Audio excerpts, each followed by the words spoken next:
আরও একটি স্বপ্ন পূরণের পথে হাঁটলাম। শুরু হলো আরেক অভিযান। একটা শেষ না হতেই আরেকটা এসে হাজির হয়ে যায়। অবশ্য প্রত্যেকটা জিনিসই আমার প্রয়োজনীয়, কোনোটাই আমার বিলাসিতা নয়। তো যাই হোক, শুরু যখন হয়েছে, সৃষ্টিকর্তা চাইলে শেষও হবে।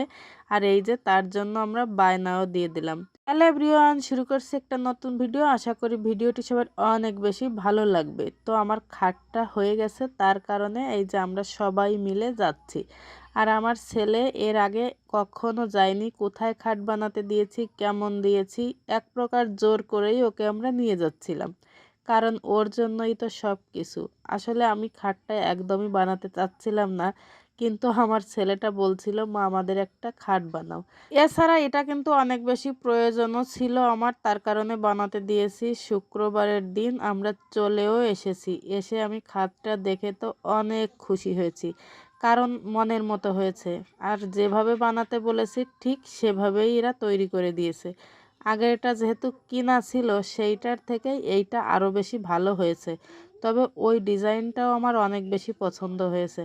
খাট দেখে তারপরে যাচ্ছিলাম অন্য যে কাজে হাত দিয়েছি সেইটাই। শ্বশুর বাড়িতে আমরা একটা ঘর করছি, অবশ্য শুরু করেছি অনেক আগে, কিন্তু এখনো শেষ করতে পারিনি। সৃষ্টিকর্তা কবে চাইবে জানি না, সেদিনই শেষ হবে। একটু একটু করে আমরা করছি, যেহেতু আমাদের থাকা হয় না, তার কারণে অত বেশি তাড়া নেই। মনে হয় যদি থাকতাম তাহলে যেভাবেই হোক তাড়াহুড়ো করে ঘরটা তৈরি করা হয়ে যেত। আর আমরা এই দোকানে আসার পর তাদের ব্যবহার আর খাটটা যেমন বলেছে ঠিক তেমনই তৈরি করে দিয়েছে। এই কারণে আমরা অনেক বেশি খুশি ছিলাম। তাই এখানেই হচ্ছে আমরা একটা দরজা তৈরি করতে দিলাম। আশা করি দরজাটাও আমাদের মনের মতো হবে। রং করার আগে তারা আমাদের দেখাবে। আর খাট যেহেতু আমাদের ইচ্ছা মতোই তৈরি করেছে, যেমন চেয়েছি ঠিক তেমন তৈরি করেছে, দরজাও নিশ্চয়ই তেমনই হবে। এদিকে প্রায় 2:30টা বেজে গেছে। আমাদের তো প্রচুর খিদে লেগে গেছে। আমরা হচ্ছে অল্প সময়ের ভিতর ভেবেছিলাম বেরিয়ে আসব, কিন্তু তার হয়ে ওঠেনি। খাটটা তাড়াতাড়ি একটা ভ্যানে উঠিয়ে দিলাম। খাটটা উঠিয়ে দিয়েই আমরা এসেছি খেতে। গোপালগঞ্জ এসেছি, আরো খুশি খুশি মন আমাদের। তাই একটু খাওয়া দাওয়া না করলে কি হয়। আমরা চলে এলাম গোপালগঞ্জ কেএফসিতে। কেএফসিতে এর আগে অনেকবার খেয়েছি, আর এই ডেকোরেশনটাও অনেক চেঞ্জ হয়ে গেছে কেএফসির।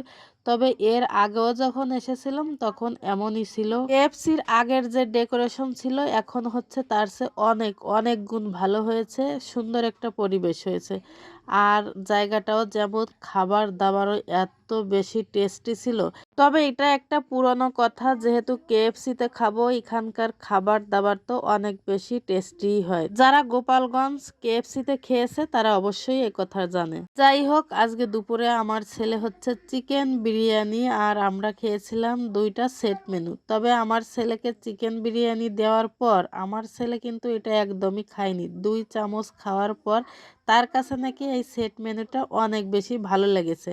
তো বললাম, তোমার যেটা ভালো লাগে তুমি সেইটাই খাও। তবে খাবার 2টাই ছিল অনেক অনেক বেশি টেস্টি। মনটা ছিল একেবারে ফুরফুরে, মানে নিজের 2টা ইচ্ছাও পূরণ হলো। আর এদিকে আমার বর সাহেব এত ভালো ভালো ট্রিট দিল। তো যাই হোক, বরকে অনেক অনেক ধন্যবাদ। মাঝে মধ্যে তুমি যে এই সুন্দর সুন্দর ট্রিট দাও এজন্য। শেষ বেলায় এসে একটা কথা বলি, আমার কিন্তু প্রচন্ড ঠান্ডা লেগেছে, হয়তো বা কথা একটু এলোমেলো হতে পারে, সবাই একটু ক্ষমা সুন্দর দৃষ্টিতে দেখবেন। অবশ্য শীত যতদিন থাকবে আমার অবস্থা এমনই থাকবে। তো আপনাদের সবাইকে অনেক অনেক ধন্যবাদ জানিয়ে ভিডিওটা এখানেই শেষ করছি। পরবর্তী ভিডিওতে অবশ্যই আপনাদের সাথে শেয়ার করব আমার খাটটা কেমন হয়েছে। সে পর্যন্ত আপনারা আমার অপেক্ষায় থাকেন। Tata, bye bye.